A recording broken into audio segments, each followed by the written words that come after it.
एक जुलाहा सूत काटने के लिए रुई लेकर आ रहा था। वह नदी किनारे सुस्ताने के लिए बैठा ही था कि जोर की आंधी आई। आंधी में उसकी सारी रुई उड़ गई। जुलाहा घबराया, अगर बिना रुई के घर पहुंचा तो मेरी पत्नी तो बहुत नाराज होगी। घबराहट में उसे कुछ न सूझा। उसने सोचा, यही बोल दूंगा फुरफुर, और वह फुरफुर बोलता जा रहा था। आगे एक चिड़ीमार पक्षी पकड़ रहा था। जुलाहे की फुरफुर सुनकर सारे पक्षी उड़ गए। चिड़ीमार को बहुत गुस्सा आया। वह जुलाहे पर बहुत चिल्लाया, तुमने मुझे बर्बाद कर दिया। आगे से तुम ऐसा कहना, पकड़ो पकड़ो। जुलाहा जोर जोर से पकड़ो पकड़ो रटता गया। रास्ते में कुछ चोर रुपए गिन रहे थे। जुलाहे की पकड़ो पकड़ो सुनकर वे घबरा गए।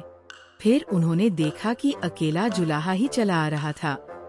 चोरों ने उसे पकड़ा और घूरते हुए कहा, क्या बक रहे हो? हमें मरवाने का इरादा है क्या? तुम्हें कहना चाहिए, इसको रखो, ढेरों लाओ, समझे? जुलाहा यही कहता हुआ आगे बढ़ गया, इसको रखो, ढेरों लाओ। जब वो श्मशान के पास से गुजर रहा था तो वहाँ गाँव वाले शवों को जला रहे थे। उस गाँव में हैजा फैला हुआ था। लोगों ने जुलाहे को कहते सुना, इसको रखो, ढेरों लाओ। तब उन्हें बड़ा गुस्सा आया। वे चिल्लाए, तुम्हें शर्म नहीं आती है? हमारे गांव में इतना भारी दुख फैला है और तुम ऐसा बकते हो। तुम्हें कहना चाहिए, ये तो बड़े दुख की बात है। जुलाहा शर्म से पानी पानी हो गया। वह यही रटता हुआ आगे बढ़ने लगा, तो बड़े दुख की बात है। कुछ देर बाद वह एक बारात के पास से गुजरा। बारातियों ने उसे ये कहते हुए सुना, ये तो बड़े दुख की बात है, ये तो बड़े दुख की बात है। इतना सुनकर वे जुलाहे को पीटने के लिए तैयार हो गए।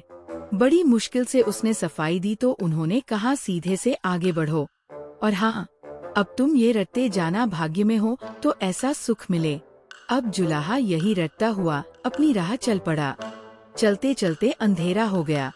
घर से निकलते समय उसकी पत्नी ने उससे यही कहा था कि जहाँ रात हो जाए वहीं सो जाना। जुलाहा थक भी गया था, वह वहाँ सो गया। अगले दिन जब सुबह उसके मुंह पर पानी पड़ा तब जुलाहा हड़बड़ा कर उठा। आंखें खोली तो देखता ही रह गया, यह तो उसी का घर था और अभी अभी उसकी पत्नी ने ही उस पर पानी फेंका था। जुलाहे के मुंह से निकला, भाग्य में हो तो ऐसा सुख मिले।